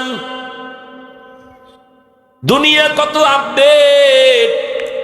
বাচ্চা হইলেই খালি হসপিটাল, হসপিটালে দৌড়ায়, এই পরীক্ষা সেই পরীক্ষা। যত আপডেট ততই মরণ কাছাকাছি, যত আধুনিক ততই মরণের ফাঁদ। হসপিটালে গেলে ডাক্তার বলে সিজার ছাড়া উপায় নাই। এবার সিজার করাইছে হসপিটালে। বাংলাদেশে একটা হসপিটালেও কি আছে কোনো মুয়াজ্জিন সন্তানের কানে আজান দেয়, একামত দেয়? শেষ, জবাই হয়ে গেছে। কে বলবে এই কথা, কে মানবে এই কথা? ডান কানে আজান, বাম কানে একামত। আমার বাবা হক আদায় করে নাই। 7 দিনের দিন চুল ফালাই একটা নাম রাখবে, আকিকা করবে। ছেলেকে আমার বাবা সেই হকও আদায় করে নাই, ভালো একটা নামও রাখে নাই। আমার নাম রাখছে জউল, আমাদের বাংলায় রাখে জুয়েল, কোয়েল, দোয়েল, হাসি, খুশি রাখে না? সন্তানের নাম তুফান রাখে না? সবুজ। ছেলের নাম রাখছে গম্বুজ। সারা দুনিয়া খুঁজো, শুধু বাংলাদেশ না, সারা দুনিয়া খুঁজা দেখো, বিধর্মীর ঘরে আব্দুর রহমান আসেনি? আছে? কোন বিধর্মীর বাড়িতে রহিমা খাতুন আসেনি? মুসলমান তুমি এত বেহায়া কেন? ঘরে ঘরে ঘরে ঘরে বেঈমানের নাম। এদিন একটারে মোহব্বতের ছেলে জিগাই নাম কি, কয় সুমেল। তোর বাবার নাম কি? ভাইয়ের নাম কি? একটার নাম রুমেল। আমি আর একটা রাখ হইলে এটার নাম রাখবি হিমেল। এরপরে তোর পোলা হইলে এটার নাম রাখবি জিমেল। আর কি আধুনিক নাম! এই উসিলায় যদি আল্লাহ মাফ করে। হায় হায় হায় হায়, আল্লাহ হেদায়াত দান করে। আচ্ছা, ইসলামে কি নামের অভাব? আর গজুব্বা নাম রাখা লাগবে কেন? নামেরও কিন্তু বরকত আছে, নামেরও কি আছে? সহিহ হাদিস, কিয়ামতের দিন শুধু নামের বরকতে জান্নাত পাবে। ওই তো নামগুলো ঘুষাই নিয়ে এটি আমাকে মুখে আনতেও লজ্জা লাগে, এত বেলাইনের নাম। আল্লাহ হেদায়াত দান করে।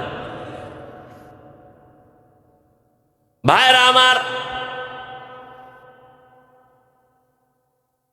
4 গুণওয়ালারা জান্নাতে যাবে। প্রথম 2 গুণ আল্লাহর হক, ঈমান আর নেক আমল। দ্বিতীয় 2 গুণ হলো বান্দার হক, ঈমান আমলের দাওয়াত অন্যকে দাও, যারা বিরোধিতা করে তাদের বাধা দাও। বান্দার হক যদি দুর্বল থাকে, বান্দা ক্ষমা না দিলে আল্লাহ ক্ষমা করবেন না। এরে আল্লাহর বান্দা, ও নামাজি বাবা, যারা টুকটাক আমল করেন, আপনার সন্তানের কি হালাত, আপনার স্ত্রীর কি হালাত? ও যুবক, ও বৃদ্ধ বাবাজি, ভালো একটা মা ঘরে আনবেন। সন্তানের একটা ভালো নাম রাখছেননি, সন্তানটাকে আদব শিখাইছেননি। বাবার দায়িত্ব সন্তানের কি শিখাবে? কথা কয় না, আদব কি শিখাবে? মোবাইল হাতে দিয়ে বেয়াদব বানাই দিছে। দুনিয়াতে আদব, শ্রেষ্ঠ আদবওয়ালা রহমতের নবী আমার। কেমন আদবওয়ালা? 63 বছর হায়াতে নবী কোনোদিন মিথ্যা বলেন নাই, কাউকে গালি দেন নাই, হাজারো গালি শুনছেন, জবাব দেন নাই, চোখ 2টা গরম করে কারো দিকে তাকান নাই। ওই নবীর আদর্শের শিক্ষাই হলো আদবওয়ালা শিক্ষা, ঠিক না? আর এখন মুয়াজ্জিন যখন আজান দিতে ঘুম থেকে উঠে ফজরের সময়, আম্মা যেন উঠে সন্তানকে স্কুলে পাঠাবার জন্য। ঠিক নেই? ওখানে বই ফ্রি, গাড়ি ফ্রি, নাস্তা ফ্রি, টাকা ফ্রি, পোশাক ফ্রি। গিয়া কি পড়বে? বলে পড়াবে সর অজগর সরায়া আফা। সন্তান মায়ের কয়, মা অজগর কি? এটা আগুন। আগুন সন্তানের ভিতরে লালন করতেছে, আগুন মানি গরম। যত বড় হয় ততই বোতল ভাঙ্গে, গেলাস ভাঙ্গে। কিও? অজগর। কি? এই সন্তানের মাদ্রাসায় নাও, সেখানে গিয়া পড়বে সরোয়া অজু সারায়া আল্লাহ। ঠিক নেই? সেই কবিতা ভুলে গেছো মুমিন? ওই কত সুন্দর আদর্শ লিপি পড়ছি। সকালে উঠিয়া আমি মনে মনে বলি, আমি যেন সারাদিন ভালো হয়ে চলি। আদেশ করেন যাহা মোর গুরুজনে, আমি যেন সেই কাজ করি ভালো মনে। আর এখন আরো আপডেট হয়ে গেছে, ক্রিং ক্রিং টেলিফোন, হ্যালো হ্যালো হ্যালো, কে তুমি কাকে চাও বলো বলো বলো। আমি ম্যাও হ্যালো ক্যাট, বিড়ালকে চাই, জরুরি খবর আছে ডেকে দাও তাই। হামটিমা টিম টিম, তার খাড়া দুটো শিং, তারা মাঠে পারে ডিম। শিক্ষিত বাবারা বলেন তো, ডিমওয়ালা জানোয়ার শিংওয়ালা জানোয়ারে ডিম দেয়নি? তাহলে কথাটা কি সত্য না মিথ্যা? আল্লাহর কসম, যেই শিক্ষার ফাউন্ডেশন মিথ্যার উপরে হবে, ওই শিক্ষার দ্বারা জাতি চোর হবে, ডাকাত হবে, কোনোদিন আদৌ বলা হবে না। ও আল্লাহর বান্দারা, ঢাকা কলেজে গিয়া দেখো, কলেজে ক্লাস করে তোমার মতো যুবক, মাথায় পাগড়ি, বড় বড় দাড়ি, বড় জামা, পেছন দিক দিয়া তাকাইলে মনে হয় মসজিদের খতিব। এই যুবক বাবা, কোন মসজিদের খতিব আপনি? আস্তাগফিরুল্লাহ, আমি তো আরবি ভালো করে জানি না। তো আপনার মাথায় পাগড়ি কেন, দাড়ি কেন, জামা কেন, করেন কি? কয় ঢাকা কলেজে পড়ি। এমন কেন সুরত? বলে মা বাবার দোয়া আর আমার উলামায়ে কেরামের নেক নজর লাগাইছি। আমি ক্লাস করি কলেজে, আমি দাড়ি ফালাই না, আমি টুপি রাখি, পাগড়ি পরে ক্লাস করি, আজান হলে নামাজ পড়ি। আমার মা বাবাও দোয়া করে, আলেম দোয়া করে, শিক্ষকেরাও আমার জন্য দোয়া করে। ও বাবা, তুমি কেন পারবা না? ও পর্দার আড়ালের আম্মা জান, এতক্ষণ আপনার সন্তানদের যতই কথা বুঝাইলাম না কেন, আপনারা যদি একটু চেষ্টা না করেন হবে না। কারণ গাছ ভালো হলে ফল ভালো হবে, মা বাবা ভালো হলেই তো সন্তান ভালো হবে। আল্লাহর কসম, এই দুনিয়াতে যত সন্তান ভালো আছে মায়ের অবদানের কারণে। যত ভালো সন্তান, ওসি সাহেবের ব্যবহার ভালো, খবর নিয়ে দেখবেন তার মা ভালো। এসপি সাহেবের ব্যবহার ভালো, খবর নিয়ে দেখবেন তার মায়ের আদর্শ ভালো। এরে আম্মা জানেরা, আপনাদের মতো কত মা এখনো এই এলাকায় কি নাই? পর্দা করে, নামাজ পড়ে, স্বামীর মাল হেফাজত করে, মোবাইলে সময় নষ্ট করে না, এমন মা নাই? এরে আম্মা জান, আপনি কেন পারবেন না? আপনাদের তো কত দাম। আপনারা তো নবীদের মায়ের মতো দামি মা, সাহাবায়ে কেরামদের মায়ের মতো দামি মা।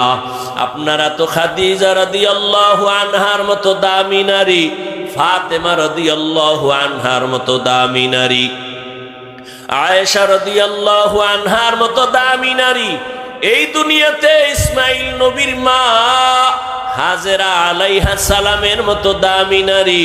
আপনারা তো ঈসা নবীর মা মারিয়াম আলাইহিস সালামের মতো দামি নারী।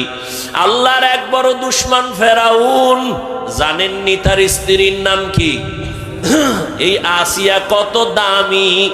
এত বড় বেঈমান ফেরাউনের ঘরে থাইকা কত বড় ক্ষমতা, কত টাকা।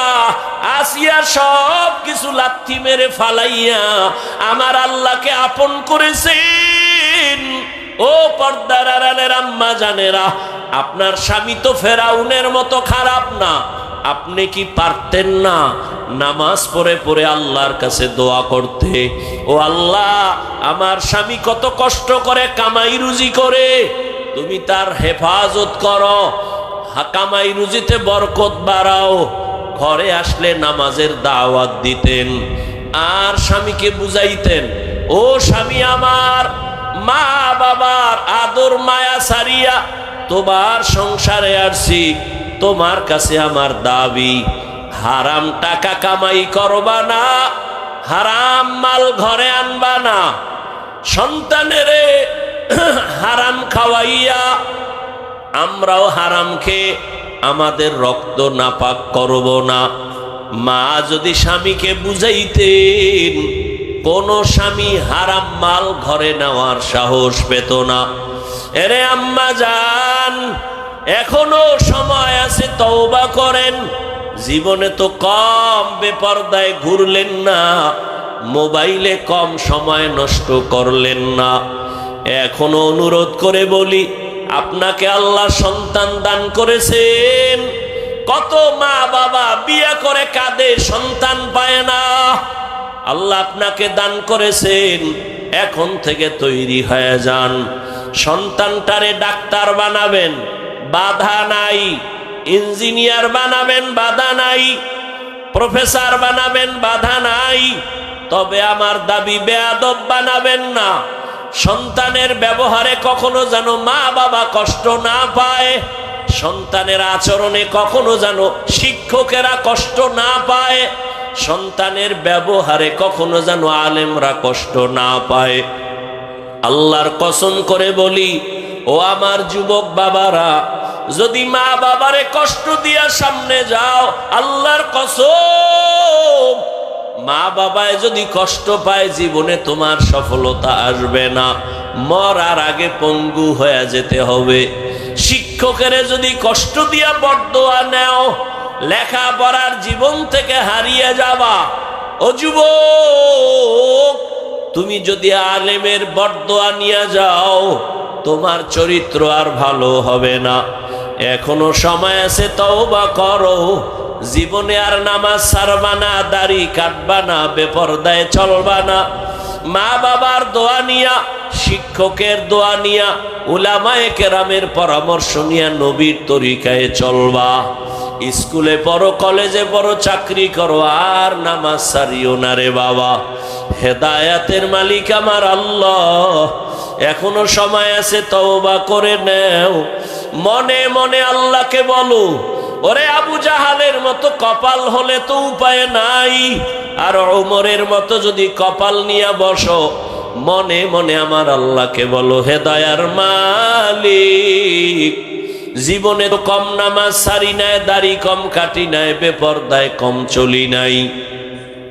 আজকে থেকে তৈরি হয়ে গেলাম, আর নামাজ ছাড়বো না, বেপরদায় চলবো না, মা বাবাকে কষ্ট দিব না। শিক্ষকের দোয়া নিয়া, ওলামায়ে কেরামের পরামর্শ নিয়া, নবীজির আদর্শ মেনে চলবো। অন্তরে যদি তওবার খাঁটি নিয়ত হয়, মুনাফিকি যদি না থাকে, খাঁটি তওবার নিয়ত যাদের আছে, দুটো হাত আমার আল্লাহকে দেখায় দাও। আয় আল্লাহ, আমরা তওবার নিয়তে হাত উঠাইলাম, আমাদের তওবা কবুল করে নেন। আয় আল্লাহ, জীবনে আর নামাজ ছাড়বো না, দাড়ি কাটবো না, বেপরদায় চলবো না। মা বাবার দোয়া নিয়া, শিক্ষকের দোয়া নিয়া, উলামায়ে কেরামের পরামর্শ নিয়ে, নবীর আদর্শ মেনে চলবো। আমাদের তওবা কবুল করে নেন। তওবার উপরে মজবুত হইয়া চলার মতো তৌফিক দান করেন, আমিন। আলহামদুলিল্লাহি রাব্বিল আলামিন, ওয়াসসালাতু ওয়াসসালামু আলা সাইয়্যিদিল আমবিয়াই ওয়াল মুরসালিন ওয়া আলা আলিহি ওয়া আসহাবিহি আজমাইন। ইয়া আরহামার রাহিমিন, ইয়া আরহামার রাহিমিন, ইয়া আরহামার রাহিমিন।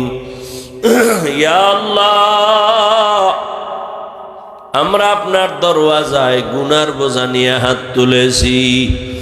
ও আল্লাহ, জীবনে কত গুনাহ করে ফেলেছি, শয়তানের ধোঁকার কারণে আজ আমার গুনাহ আর গুনাহ।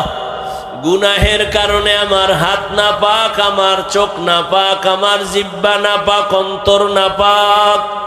তওবার নিয়তে হাত তুলেছি রে আল্লাহ, মেহেরবানি করে আমাদের মাফ করে দেন, জীবনের গুনাহগুলো ক্ষমা করে দেন। আয় আল্লাহ, মাহফিল কবুল করে নেন।